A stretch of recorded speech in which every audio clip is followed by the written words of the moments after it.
Well, good morning, Dr. Jones. Good morning. How are you? I'm good. I hope you are. I am. Thank you. Thank you for joining us today. My Well, there's pleasure. the man of the hour. Hey, how are you, Dr. Lamb, Dr. Jones? How are you? I'm excited to be here. Good, I feel underdressed. Brad's wearing a tie this morning. Well, you know, official. Big day. Hey, Jim, Official. how are you? Doing good. How about you? Oh, I'm just excited. I can't hardly stand it. This is, but seriously, this is the highlight of my week, getting to be involved in these. This is the time we get to play. This is the fun part. This is good stuff. Just as a reminder,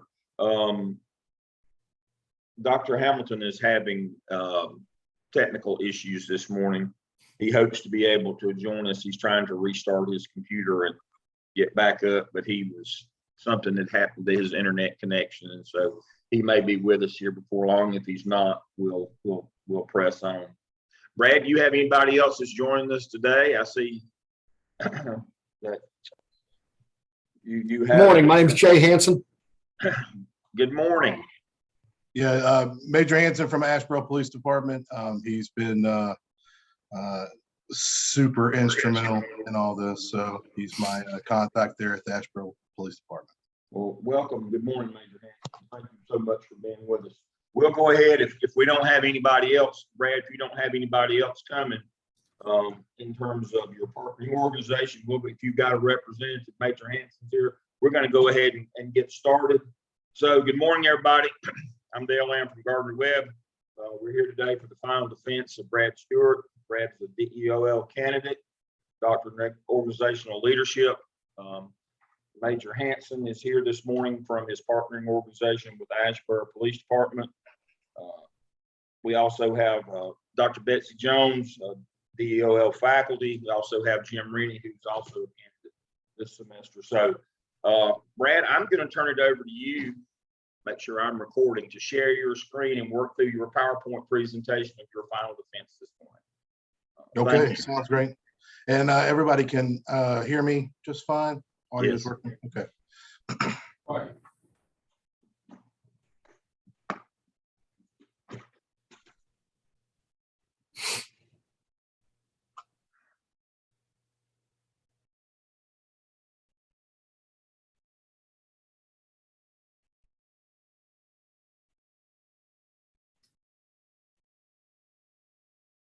Okay, everybody can see the full screen portion there. All right, good. My project has been to work with the Asheboro Police Department, and this is in an effect to try to gauge and measure the characteristics and attributes they're seen in their first line supervisors, and then try to develop a leadership training program. So that's what the sort of gist is of this project, and then I'll get into the weeds of it. So and I'm gonna have to move my little screen around, all the little boxes for a second so I can see everybody.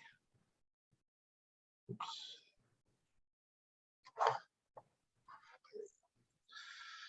All right, so the purpose here for the project is to use that scholarly research that I conducted on characteristics, attributes, and leadership within policing, as well as the collected data that I'll talk about in a moment from the Asheboro Police Department to help identify those perceived leadership characteristics and attributes that I found within the policing first line supervisors there at the Asheboro Police Department. And then to help develop some training sessions, we decided on 3 separate sessions, 2 hours each. After speaking with them in the post study conference with the Asheboro Police Department, they want a little bit more as far as more hours and a little bit more depth in the training. So that'll be expanded a little bit from 2 hours to possibly 4 or 8. But we're going to have 3 separate sessions of first line supervisors, which consist of their sergeants and a few of their lieutenants, as well as line officers who are in leadership positions. And these are going to be field training officers or senior line officers, and then your base line officer population. Now, my hypothesis for this study is that I believe that organizational effectiveness and the legitimacy that's in policing is largely based on the public's perception. And that perception is usually seen through the interactions with the line officers and first line supervisors. And this isn't any discount of what the command staff does, but a lot of the interaction that the public has is with those line officers and first line supervisors. That's the ones they see through town. In this case, in Asheboro, they see them throughout town. They interact with them on a regular basis. And then the demand for highly effective, and that's a key phrase there, highly effective first line supervisors, is going to fall short as agencies are ill-equipped to help provide these leader development. I thought I was, I think, shown wrong, but I thought that I would see some ineffectiveness throughout the supervisors that are at the Asheboro Police Department, and hope to provide some better leadership development. And that's the third point of my hypothesis, where increased leader development within both the first line supervisors and the line officers is going to really have a lot of added benefits. And some of those are going to be increasing the morale. Officer retention is always a big issue within policing. And then just that overall organizational effectiveness, making everything flow within the agency. Asheboro, being a smaller agency, really counts on that flow. All right, so this is just a breakdown of Asheboro Police Department as they relate to the national law enforcement average and their city demographics. A lot of times when we conduct research within policing, we always compare it to the national average, and we also like to compare the demographics to see if the department reflects the demographics of the jurisdiction in which they police. Now, I based all of this information on the 72 officers that I actually had contact with either surveys or interviews. So not all of them. They have about 80 officers, and I know that they had a couple of empty spots at the time, but 72 officers is who I based it on. Now, these national averages do come from the FBI, and unfortunately, there's only about a 70% reporting rate with the FBI from law enforcement agencies. So 70% of law enforcement agencies. So it's a good glimpse, but it's not perfect for the national average. And then the city of Asheboro, I'll just pull from the U.S. Census that information. But you can see that the most of the stats do line up with the national average and with the city, with a little bit higher in the race category for the officers, and a little bit higher in the male category for the officers as opposed to the city demographics. And that's to be expected for a multitude of reasons, but it's just to be expected in law enforcement to have a higher white male population within law enforcement. Now there's about 2.6 officers per 100,000 within the or per 1,000 residents within the Asheboro Police Department, which is higher. They have more presence than the national average, which is always a good thing. More officers does tend to equal better effectiveness. Now, from the Asheboro Police Department's year-end report for 2020, they had about 112 hours of training per officer, and that's pretty key because it's a good deal of training per officer. Some are going to get more, obviously, if they're in higher skilled positions. Some will take, they may take a 2 or 3 week course this year, but maybe not next year. So it does fluctuate some, but a good average of 112 hours per officer is some good training for that department. Now, non-enforcement citizen contacts are important when we look at criminal justice related stats, because everyone focuses on the enforcement realm of law enforcement, but officers have contacts with citizens all the time, and in those contacts, that's what's important in my research. Those characteristics and attributes that are perceived that make the morale effective through the agency as well as through the community. And that's where the non-enforcement contacts come into play. And 22,000 is quite a bit, which ends up to be about 308 non-enforcement contacts per studied officer. So a year. So roughly, one a day. They're not working every day of the year, but almost one a day for the year, which is pretty good. At 5 command staff, 16 first line supervisors, and 59 officers there at that time on their books.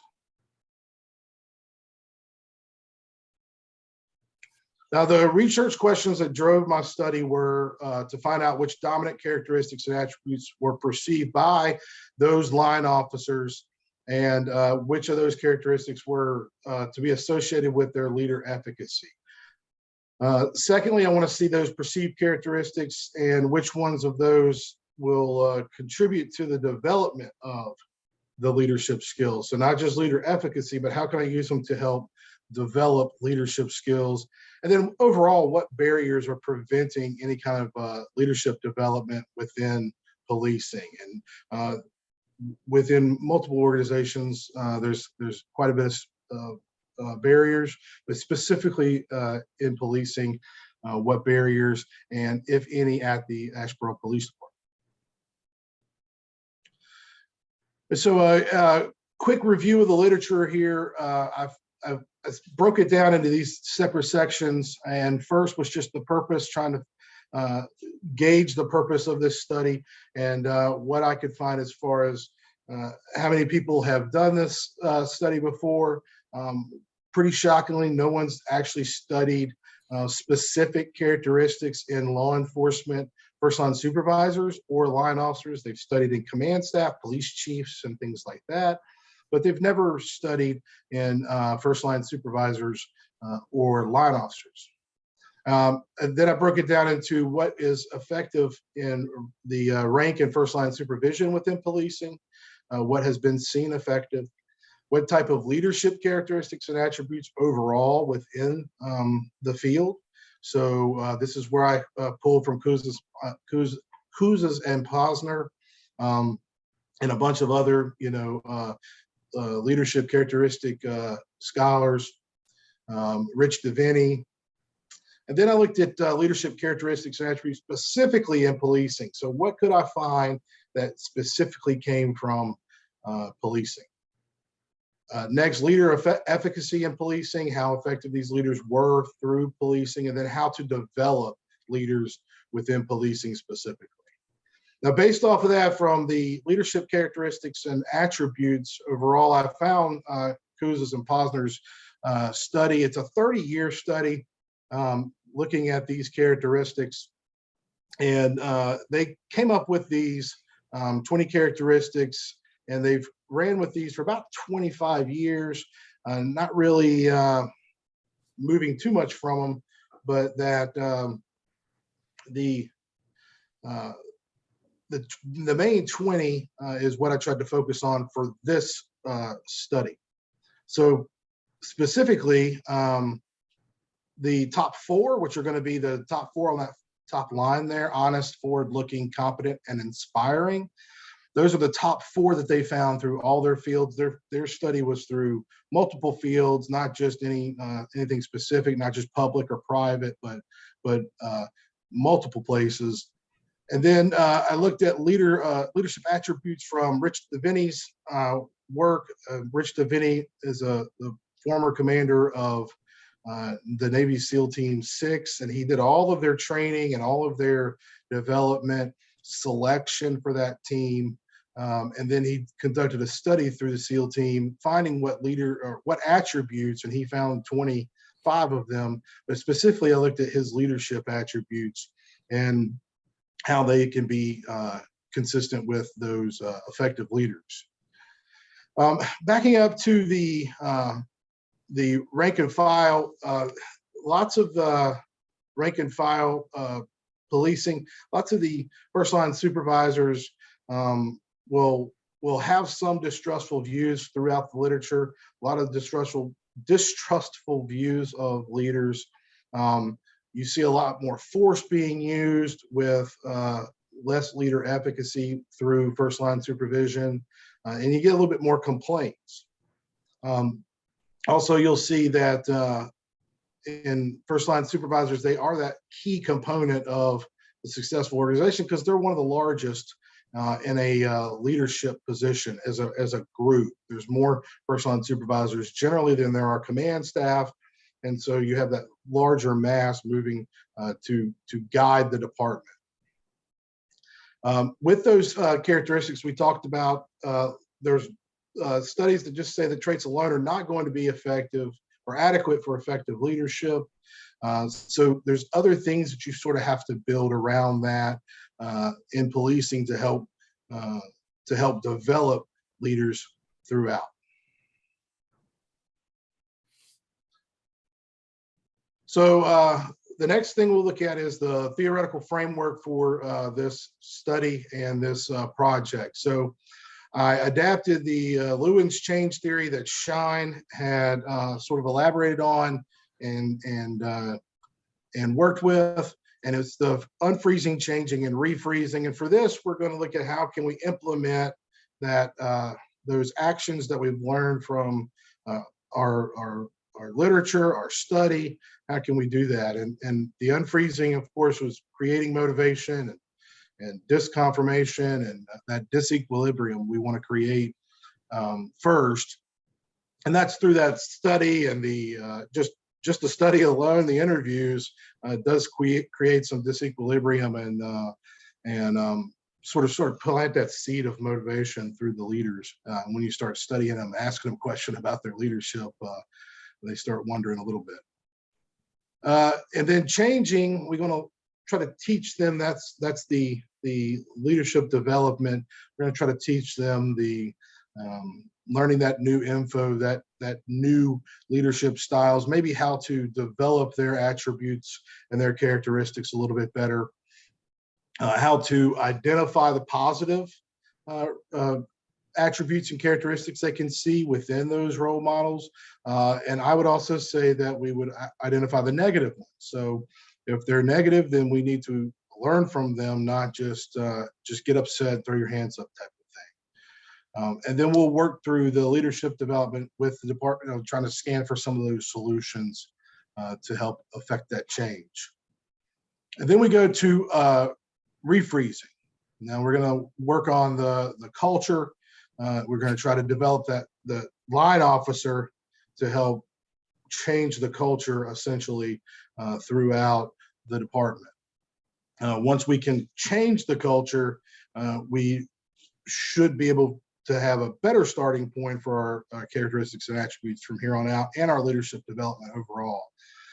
And we assess that. We see, is this working? Is the development working for our first line supervisors and line officers? Are they becoming better command staff when they get promoted? Is it making for higher morale throughout the agency. All right, for this study specifically, it's a mixed method study. We had the quantitative where we did the line officer survey. This survey was sent just to the line officers. That's just a police officer, no rank, no supervision, just line officers. I asked for officers' demographics and their level of perceived characteristics of admired leaders. That's the Kuzas and Posner study. There's 20 that I use. And then I asked them a few additional questions. And those questions were really centered around the leadership training that they had been given, had participated in, what level was it, and if they wanted more leadership training. Did they have that thirst for leadership knowledge? And then the qualitative portion was the interviews that I conducted with the line officers and with the first line supervisors. So I did some follow-up interviews with the line officers that had taken the survey, but the first line supervisors had not seen any type of survey. They knew about it, but they had not seen it. And so they were, not in on the questions or the perceived level of characteristics, anything like that. So those interviews were a little bit more in depth than the line officers' interviews. Go. Oops, sorry about that. Sorry, I have to keep moving my little windows of y'all around so I can see. So the survey. First, the survey's emailed to everyone. We used that Qualtrics survey that was emailed, and that went out to every line officer that they had within the agency. And Major Hanson really helped me out a lot by sending emails out and ensuring that as many line officers as possible filled that survey out, and that helped out a great deal. And then within there, I asked them to select their level of first line supervisors characteristics. And so I used the Likert scale to see exactly what level of these 20 characteristics that their supervisor possessed. And with those ratings, that's what I then followed up on with the interview. But I also asked them about their level of agreement with these questions that I alluded to earlier, that the agency provides them adequate leadership training and want to learn more, and that their supervisors are overall effective. And again, I did this through June to the end of June to the end of July of 2021, so last year. 52 total respondents from that survey. Again, I think all of the ones I sent it out to, there was only maybe one that did not respond. So that's a really good response rate for a survey. And again, kudos to Major Hanson for helping me out there. It went across all 4 divisions of the Asheboro Police Department. So some of it was admin, some of it was field work in the patrol. Now, as far as the findings, the highest perceived characteristics that they came back with on the survey were courageous, honest, straightforward, and self-control. And then the lowest would be broad-minded, caring, inspiring, and imaginative. Now, this is particularly interesting because courageous, honest, straightforward, and self-control are generally associated with policing. If you just think about it, this is not an academic thought, but just knowing the police profession, the police field, these are the 4 attributes that you would hope to find within a police officer. All of them, hopefully, but these would be the top 4. While interestingly, the lowest you might not find, except for caring. And we'll get to caring in a minute because it's an interesting. Now, another interesting point is that 83% want to learn more about leadership, but that 76% believe that they have adequate leadership training. So although they see that it is adequate and it's effectively doing the job for them, and they feel somewhat satisfied, they want more. So 83% still want more. And 82% believe that their supervisors are effective throughout the agency. And again, quite frankly, that was higher than I had anticipated through any agency. But the Asheboro Police Department blew me away with that. It was 82% rating. Now the interviews is where it starts to get a little bit interesting, because now I'm getting to see the first line supervisor side of this picture. About 15.2 years of average service compared to the line officers, 5.7. So some pretty good experience there for their line officers. I had the supervisors rate that they thought were the top 4 in their mind that a first line supervisor should possess. So I gave them the list of the 20 and said, pick your top 4 and list them out. So they did, and the average of those were honest, dependable, competent, and intelligent for the top 4 is what they perceived that they need. Now, I also had them self-report. So what's your strongest and what's your weakest characteristic? So the top 3 is all I wanted to list, but they all tied for number 1. They all got the same amount of votes for honest, caring, and forward-looking. And again, the caring aspect is interesting because it was rated one of the lowest on the interview. But they believed that they had a higher level of caring and forward-looking. And we can see that theme there with honest being at the top for about all of them. And I'm pretty sure that anyone that reads any type of how to be an effective leader book will see that honesty, truthfulness always falls at the top. Now, their self-reported weakest characteristic, which I thought was interesting, was self-control, which was rated as one of the highest from the interview. Again, oddly enough, number 2, caring, is their lowest. So there's definitely a split there with in the world of caring. Imaginative, that did fall at the lowest in our interview or our survey. And then ambitious. Ambition doesn't come up much throughout the survey is a high rating, but it did come here for self-report and with the first line supervisors.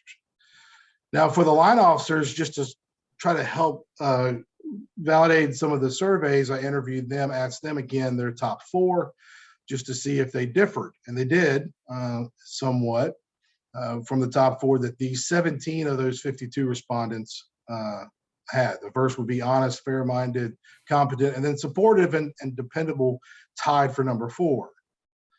I asked them again about the leadership training that they had actually received. Now, again, they had said that their leadership training was adequate. But here we find that they received, the number 1 answer is none.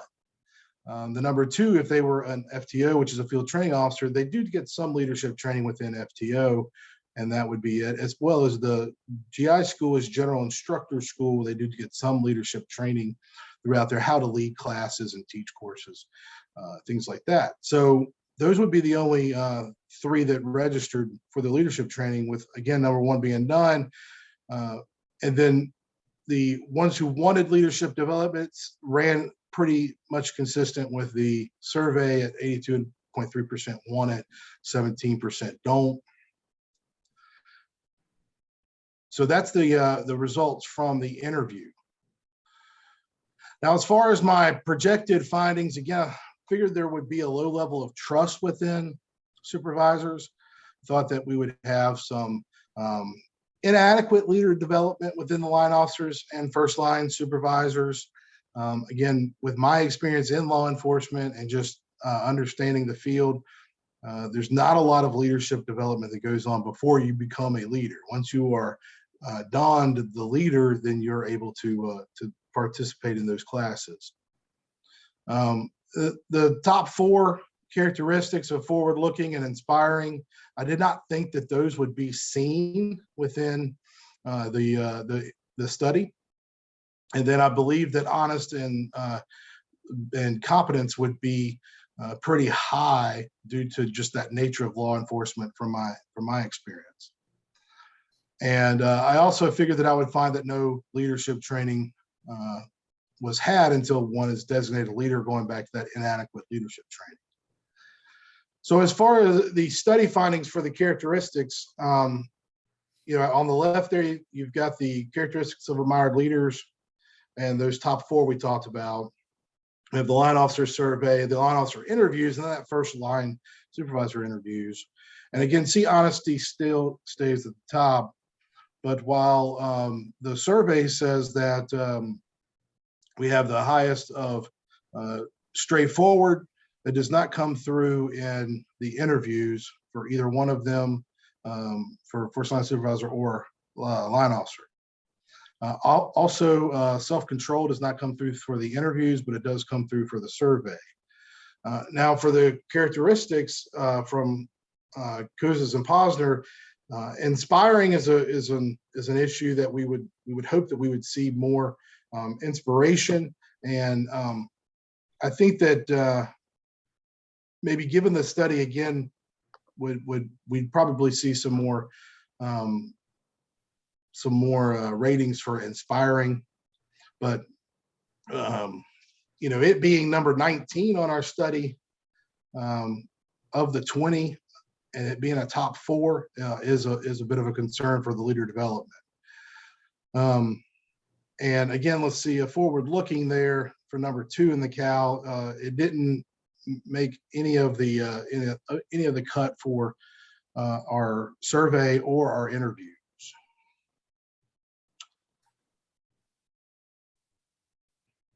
Okay, so limitations, let's look at that first.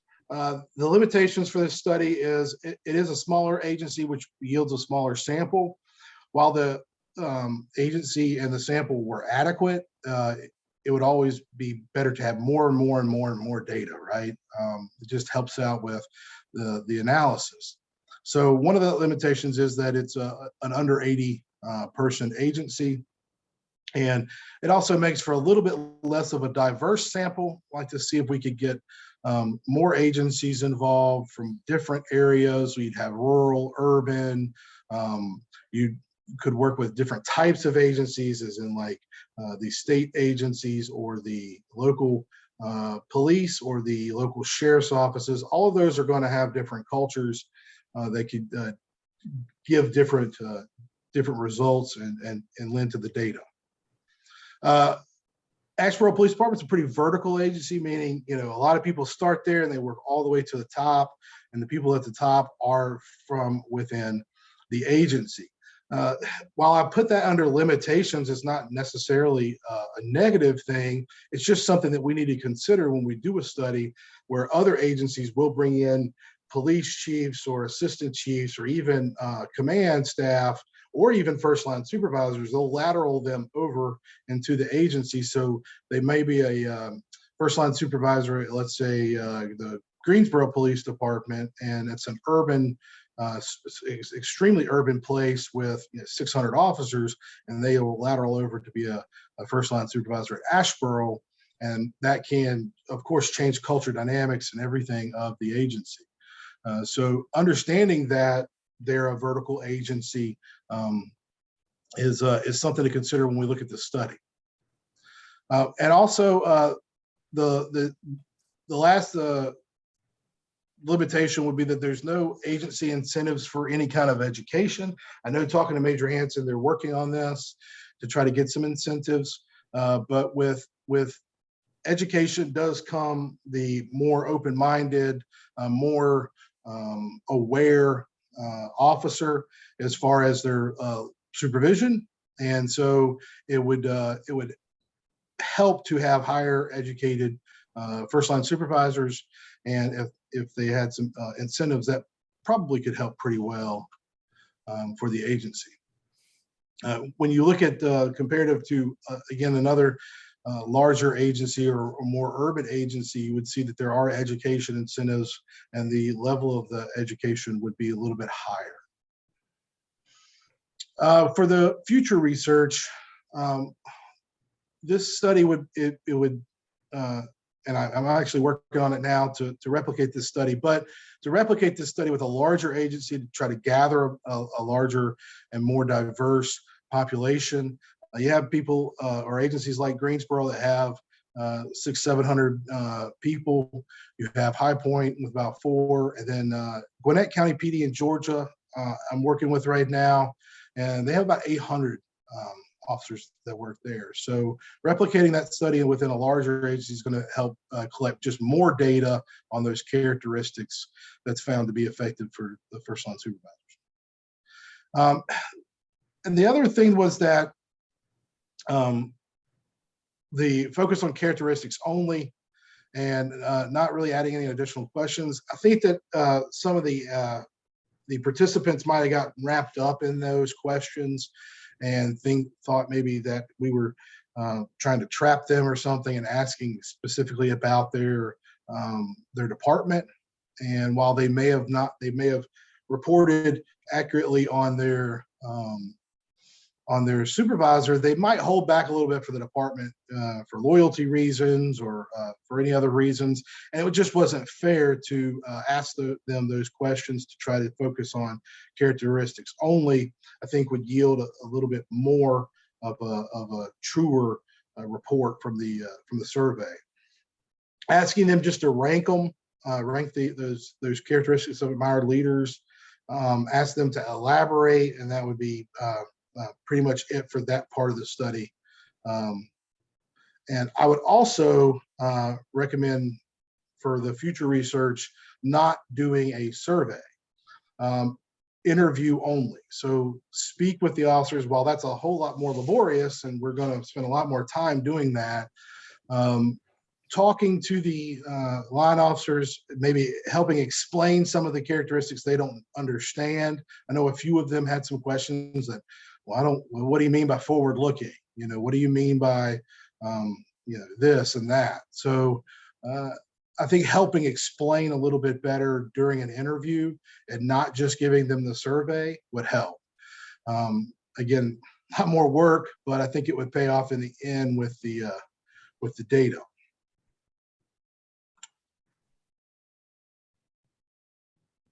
And that's all.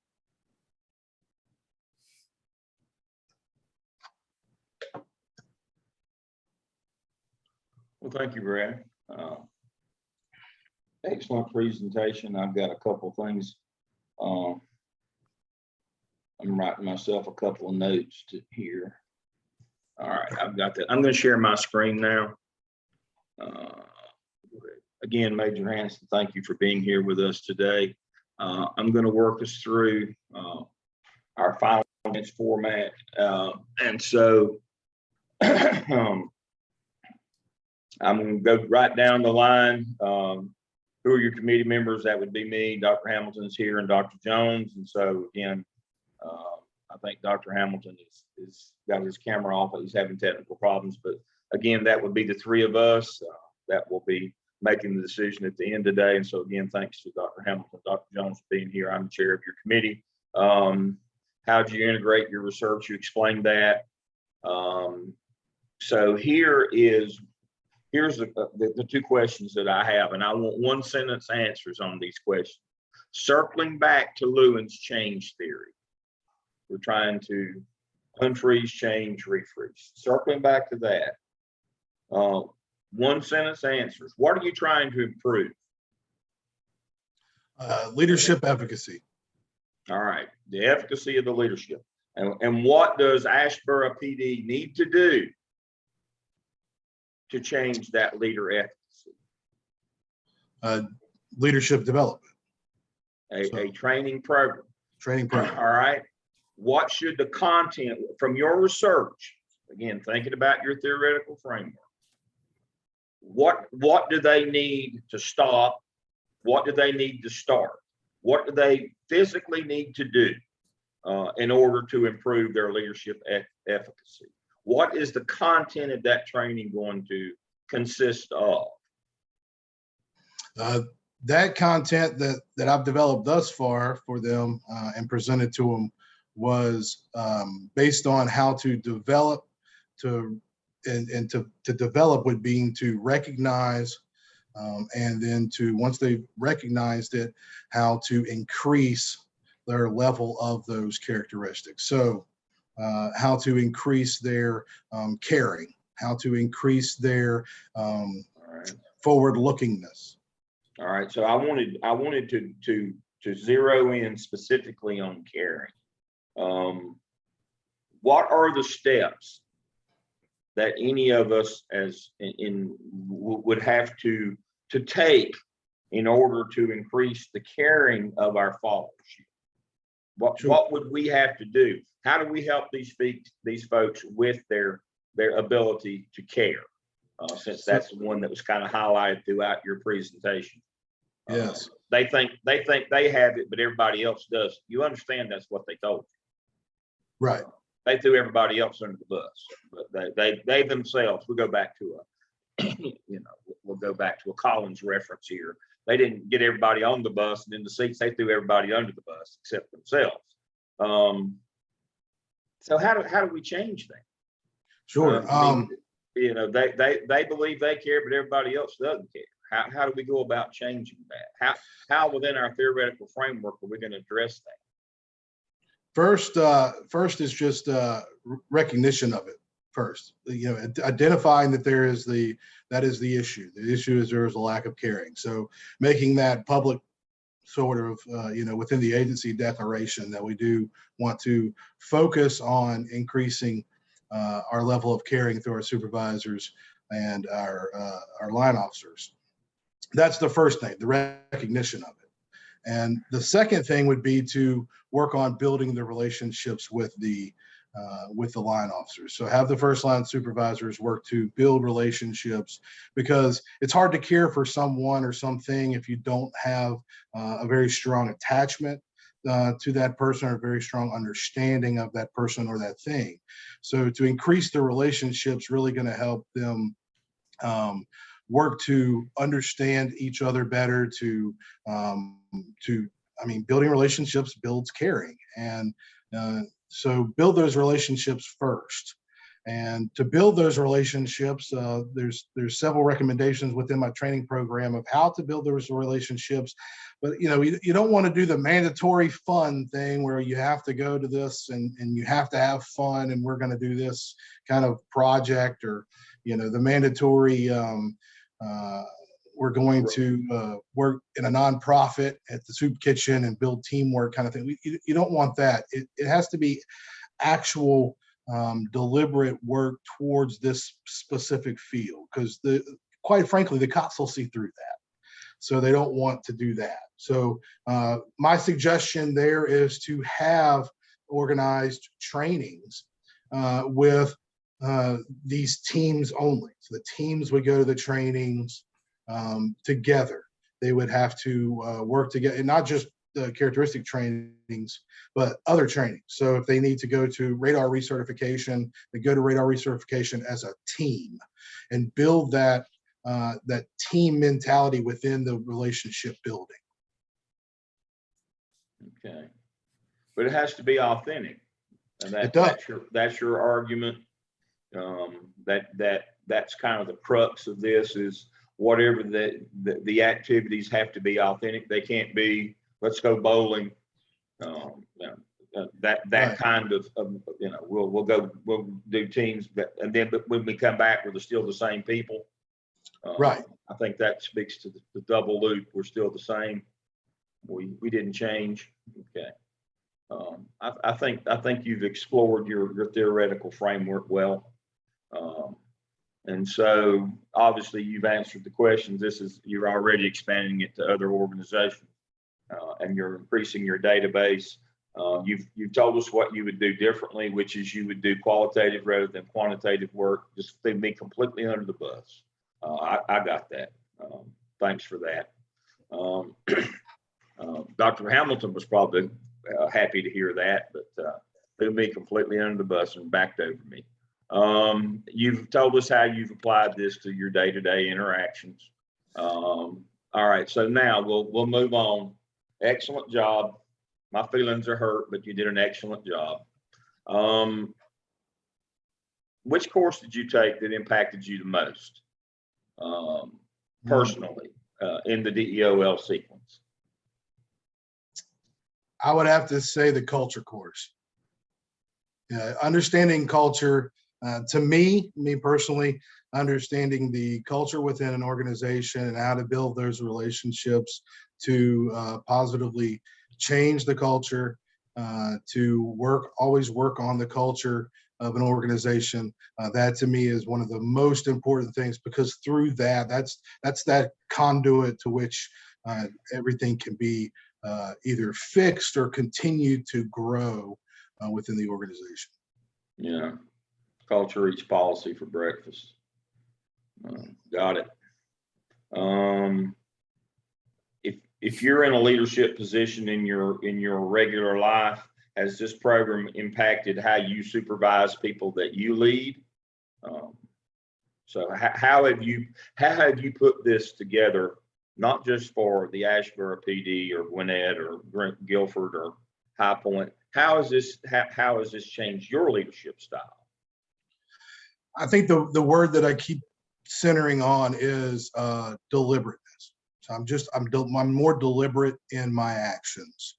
I'm more thoughtful and deliberate, I guess. You can combine those two in what I'm doing.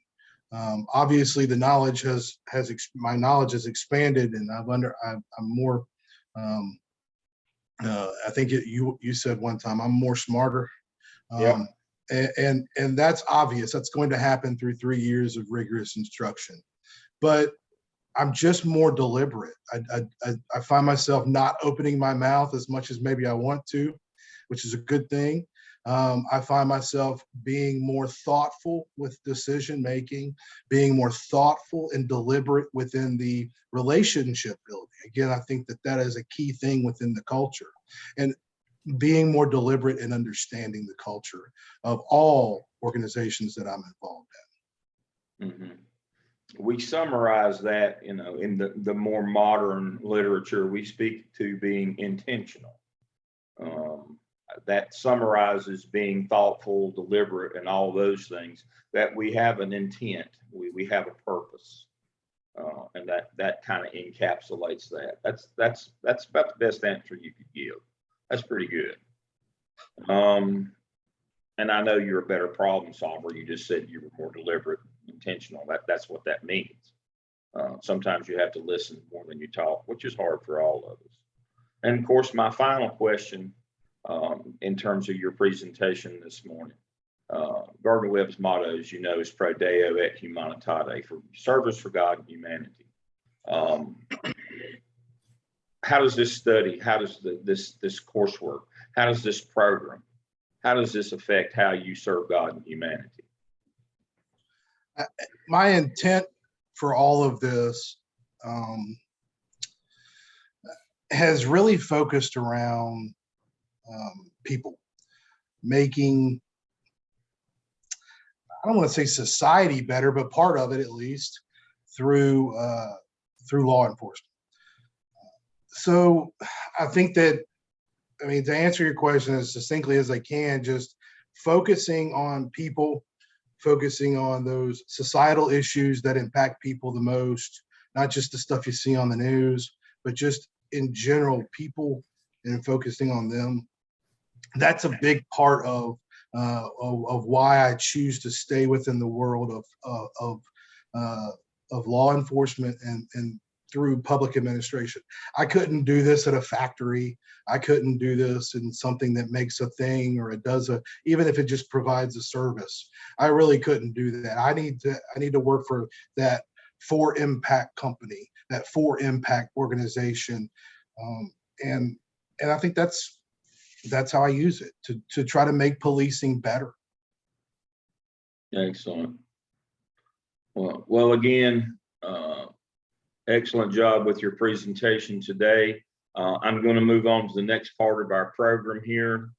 Again, Major Hanson, we appreciate your partnership. Dr. Hamilton, I'm going to turn it over to you for the next part of our presentation this morning. All right, Brad, I just have a couple comments and maybe a question will come out of that. First of all, excellent project, but as probably Dr. Lamb has said to you before today, the real project was you. This project, all very impactful and very timely.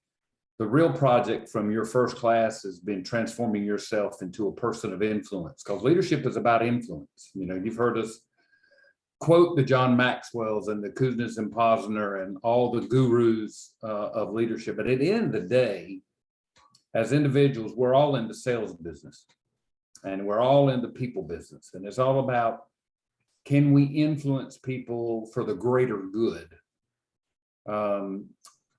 A lot of what you said today in your project leads me to believe that you get that. And when you said about being deliberate or about being intentional, you know, that means it's less about us and it's more about the others. And that the sooner we come to understand that leadership is not a title, it's a testimony. It's about working for the greater good and putting ourselves, in some cases, completely in the background in order to make others be able to do that. So I'm gratified for the work that you've done and for the things that you did with your project and what you've done through here. But you know, now you're moving to be a DOL alumni. And that means that you've now been through the program. You've had an opportunity to partner with an organization to try to make a difference and to try to develop yourself as a leader.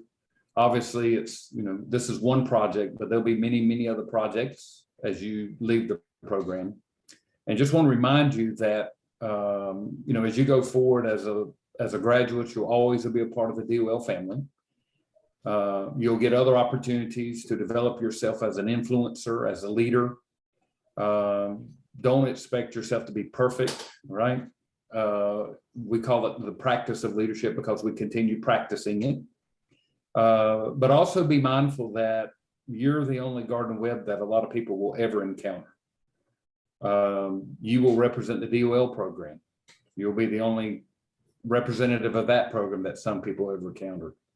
But I feel good that who you are, your growth, your reflection, your self-awareness, those things that you've been developing over the last 3 years has prepared you to take on and be an incredible servant to both God and humanity. So I want to congratulate you on that work.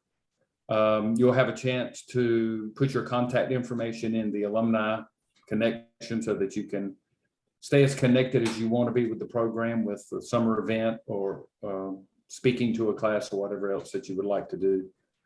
So just remember that when you have doctor in front of your name, the expectations change, right? Sometimes when people ask you a question, you'll think they're asking your opinion, but they might be asking what you know. So you'll have to change your lens a little bit. They're not asking your opinion, they want to know what you know. And sometimes we don't know, and it's okay to say, I don't know, but I know how to find out. And I will find out. So that'll be a change for you a little bit. But again, we're excited that you chose Gardner Webb. Officer Hanson, thank you so much for partnering with us. The only question I would ask you, Officer Hanson, is do you know of any reason why Gardner Webb should not confer a doctoral degree to Brad? Absolutely not. He was phenomenal to work with. Extremely professional. Very well organized. Came back and he actually met with the chief, the assistant chief, and the rest of the command staff. And we're going to be bringing him back in hopefully in the near future to do some training for us. Just been really, really impressed by his work and what he's kind of discovered about our agency and the ways he can help us improve. Well, that's good to hear. We don't feel like there's any reason that he shouldn't be conferred that. Also, Officer Hanson, I'm gonna, in the chat, I'm gonna send a link directly to you. And if you'll click on it, it will open up a web browser and it's a quick little feedback form. Okay. It helps us make sure that, you know, we're getting where we want to be. And so our feedback from our our project host is such an important part of that. So I appreciate that. It won't take you but less than a minute to give us some feedback. But again, thank you, because if it wasn't for our partners who work with our students, they wouldn't have an opportunity to develop their leadership skills. So Absolutely. Glad to do it. So Brad, let me be the first, along with Dr. Lamb and Dr. Jones, to christen you as Dr. Brad Stewart. Hey. Congratulations. Thank you. And so you'll be a great representative, not only for yourself and your family, but for the university and the program. And as I tell others, don't be a stranger, right? You get to keep your Gardner Webb email address, so don't let it go to the back of the dustbin. Use it. We'll communicate with you, and you certainly can communicate with us. So we're so very proud of you, and hope you will come back in December and participate in the graduation actual ceremony. You'll get more information on that as that time approaches, but that'll be a chance for you to see us and come back to the campus, and we look forward to that. So does anyone else have any feedback? Absolutely. Anybody else have any feedback, comments, or questions? I'll just quickly say congratulations, Brad. You deserve it. You've worked hard. You've gone beyond the DEOL curriculum. You have had a real curiosity and a real passion for learning as much as you could. And I just appreciate that so much. I know you'll do great things. Congratulations. Thank you. I'll echo that. It's an excellent study. Can lead you a lot of places, and that I'm pleased about. And just a personal note, when you get in touch with us next, if it's a visual medium, make sure Lisa's with you. You outkicked your coverage on that one. Tell her I said, hey, thank you. I know I did. Thank you. And the other thing I would add, Brad, is I know Dr. Lamb would be interested in this, and I would be too. If you would like to extend your study and do some publishing and stuff, by all means, you've done the work. Why not go ahead and disseminate that? So we'll let you decompress a little bit for the next few weeks from the work and your project, but please reach out. I think you've got some really good stuff in there that needs to go out and shared with other communities. So put that on your calendar, maybe put a teaser on your calendar 3 or 4 weeks out to reach out to me or Dr. Lamb or Dr. Jones. And we can share some ways for you to take pieces or parts of that can become something in a journal or a paper. Mm-hmm. So we're going to do a journal. Yeah, I'm waiting till you all finish this summer. As you will be highlighted, as I've told you, I already have the format. I've got the outline ready. And as soon as everybody gets through the defense, I will send that out. We're going to try to maybe get some other folks as well. We'd like to have our own issue of Joel coming out in the winter of Journal of Organizational Educational Leadership. We have a reserved month that we can all present at the same time. I already have all that worked out, and so we're just waiting on all y'all to defend this summer. Then we'll finish that up. But that'll be coming probably around the beginning of the fall semester. Once everybody gets through, I don't think we're through until the middle of July. So I'll give you a few days, and then I'll hit you up around the 1st of August. Thank you. Sounds great. Yes, thank you. all right. If there's nothing else, Dr. Lamb, would you close us with prayer this morning? I will do that. I'll share my screen. And today's prayer is from St. Teresa of Avila. And it's about our learning, our service, our dedication, our sacrifice, all the things that we as Christians are obligated to do. So if you'll pray with me today. Lord, help me respond to the slightest prompting of your grace so that I may be your trustworthy instrument for your honor. May your will be done in time and in eternity by me, in me, and through me. Amen.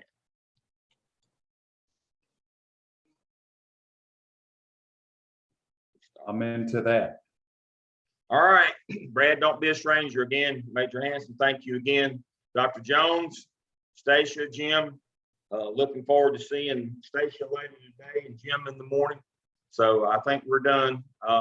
I will publish this and send everybody a copy of the video.